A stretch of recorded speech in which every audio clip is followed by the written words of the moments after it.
back to my channel. My name is Marmie Newton, and as usual, I will be sharing my opinions on a brand new piece of media that I recently watched.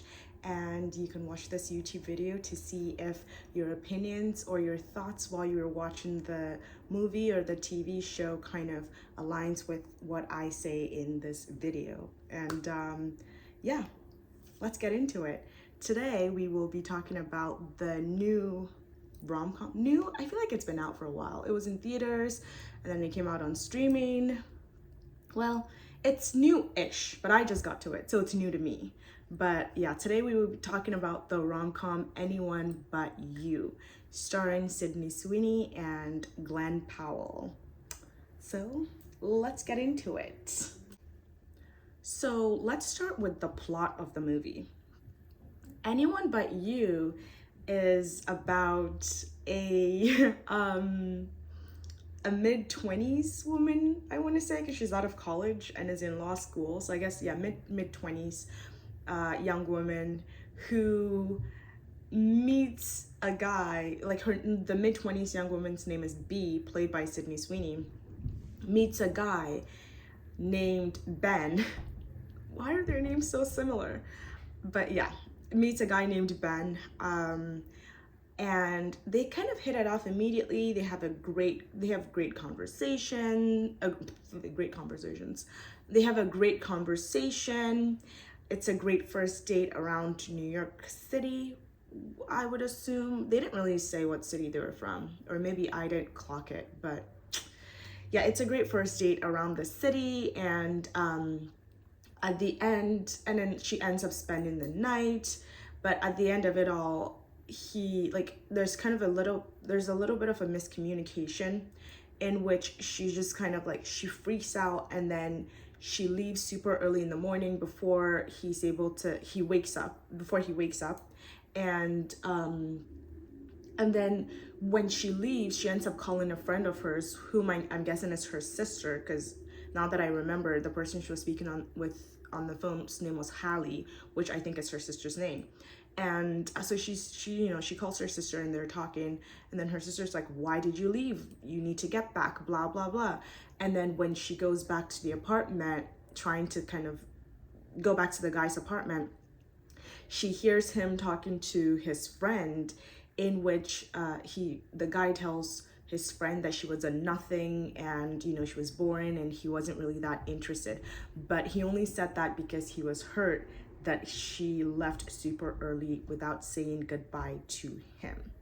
So from that encounter, it's kind of like she sees him as a fuckboy. Can I say that on YouTube? Oh my god. Maybe I'll cut this out or keep it in just to see what I can and can't say according to the guidelines, because I don't really know. So yeah, but she sees him as a word I can't say boy, and then he's like, oh, he sees her as a flaky person, right? But so then, after 6 months, they meet again at a club, in which they then realize that the guy, Ben, his friend's sister, it's a very, it's one of those movies with a bunch of people in the cast, so it can get a little bit confusing. But basically, there are two people getting married, and one of them is friends with the guy, and the other person is friends with the girl, right? So the guy being Glen Powell's character, Ben, and then the girl being Sydney Sweeney's character, B. So it's so now they're interconnected. And then it's this huge destination wedding that the couple are having, and the couple is having, because I guess couple is singular. Yeah, it's this huge destination wedding thing that they're having, and it takes place in Australia. So the majority of the film, happens in Australia. So the first chunk of the film where the couple, the future couple, B and Ben, meet is just kind of a little preamble to the story. The actual story is just kind of them pretending to fall in love in Australia during the wedding, a couple of days before the wedding, all the little wedding activities and stuff like that. And it's when I said that the movie has a huge cast, it's because there's like, there's so many people. Oh my god. It's like there's the guy himself, the guy's friend's sister is the one that's getting married. They have like their parents there. There's like the B's parents are also there because they're parents of the other bride.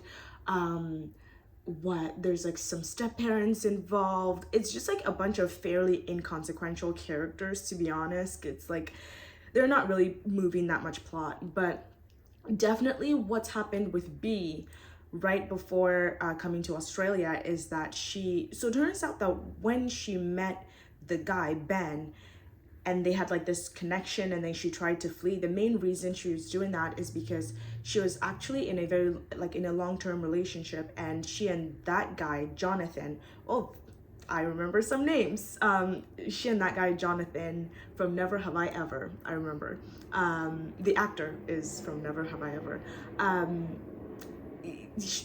I lost my train of thought. But she and that guy Jonathan used to date for a very long time, and then they were in a break, and that's when B met Ben, and then they had the connection, and then she freaked out, and that's why she left. So that's kind of what's going on. But because it was a long-term relationship, the Jonathan is he's very well liked by B's parents, and B's parents are trying to get B and Jonathan back together. But it's kind of funny because we later find out that B isn't interested in getting back with Jonathan because she just felt like the relationship was too perfect and it was way too safe, and she didn't feel like any kind of passion, I guess. But yeah, so that's the plot of Anyone But You. As you can tell, it is a lot going on. Yeah, so let's get into it, I guess.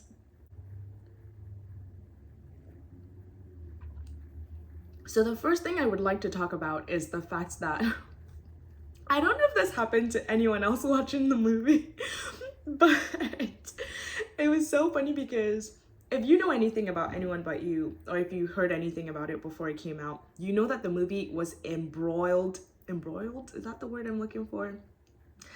The movie was covered in scandal, and the scandal being that they, people thought that Glen Powell and Sweeney were having a secret affair, blah, blah, blah. Well, if it's an affair, it's secret. It's like, it can't be a secret affair because all affairs are secret. So it's like, we're having an affair, period.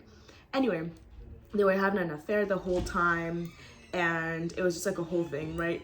It's so funny because every single bit of press that I saw from like the press run of the film was just Glen Powell and Sweeney. I feel like I keep saying their names over and over again.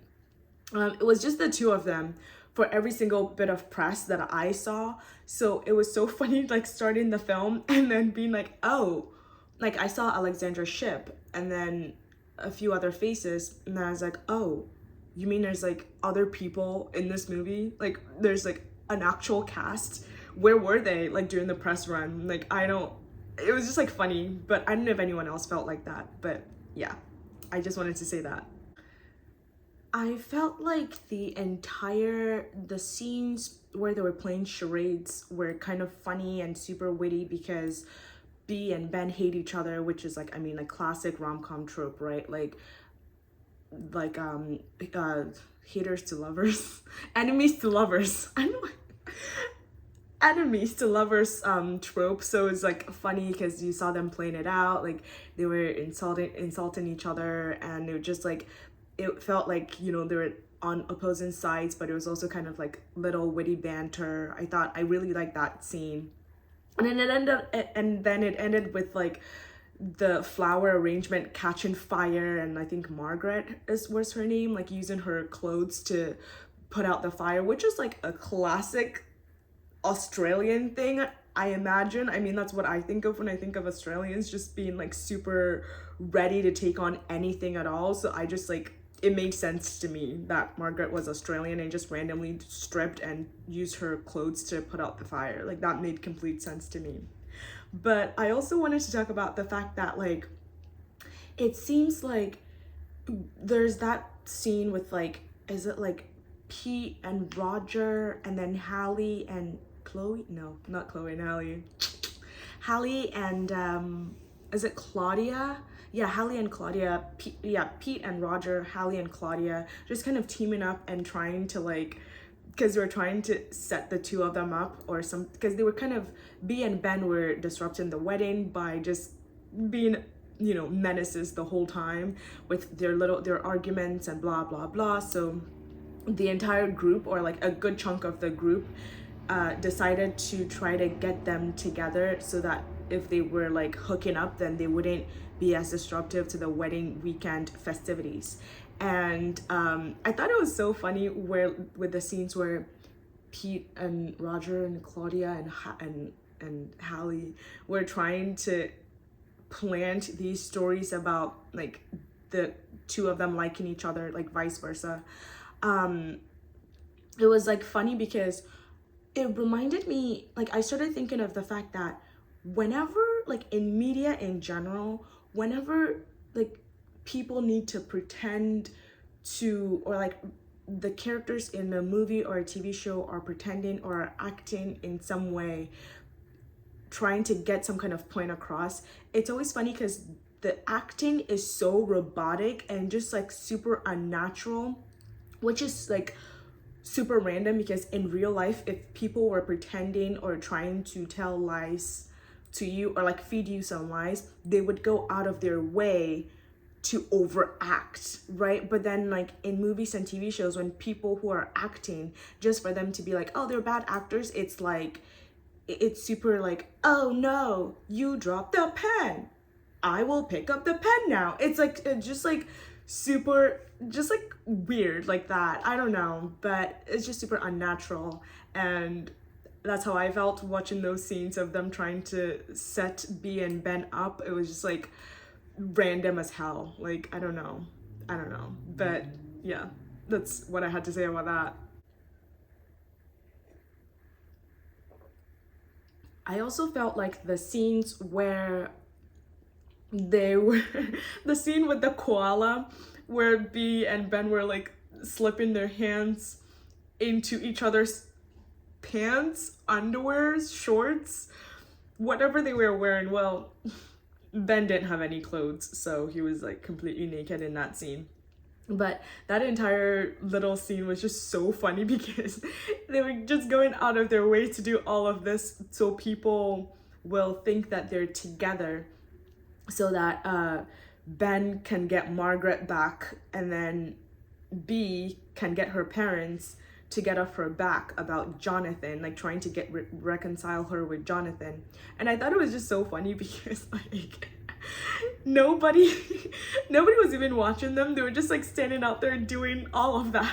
And it was just like what even is the point? And it's so funny because when they were doing that, not even once did they think to like check up on the entire group that they were with to see if the group of people were actually even watching them. They just started doing that and just continued doing that until the end, and then they were like, oh, I guess no one was watching us at all the entire time, because they were all paying attention to this koala that was like, honestly, that koala looked high. I don't know, but this koala that was just like vibing, just chilling. But I thought it was funny. Overall, I think that a lot of the shenanigans in the film were super chill. I really liked it. But the one problem that I thought that the movie was struggling with was chemistry. I don't know. It just like, it wasn't even given like friend vibes. It was given like forced romance vibes. I thought that's what it was. It was like don't get me wrong, all of the actual situations that B and Ben were like putting themselves through, like almost drowning, like the family setting them up with the boat, just all these kinds of things. Like, it was cute and it was funny and it was super entertaining, but it didn't feel like they were all like leading up to them, the two of them, like falling in love or anything like that. It was just kind of like, oh, it was like, it felt like mini skits. It wasn't like, oh, this is going to like get him to like her a little bit more, or then he finds out this much about her, or like, you know, then she's like, oh, I like this about him and stuff like that. It wasn't really like that.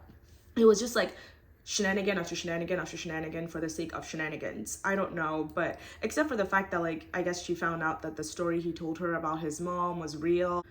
But overall, I really liked the movie. I really liked the movie. I enjoyed the song, like his little like Serenity song that kept playing. I liked the little montage of everyone singing the song at the very end of the film.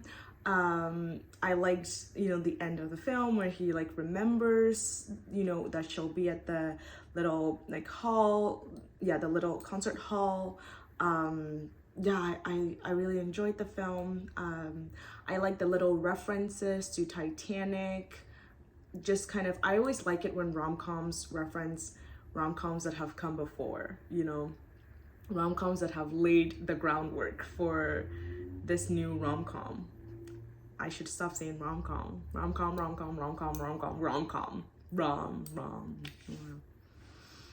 Yeah, but anyway, I enjoyed the film. I enjoyed the plot. I definitely thought that there was a lot going on. The movie felt like someone watched To All the Boys I've Loved Before and saw Lara Jean Covey and the guy, was it Noah? No. Yeah, Noah Centineo's character. I don't remember the guy's name. But Jake, guy from To All the Boys I've Loved Before. Someone saw that movie and was like, I will do you one better.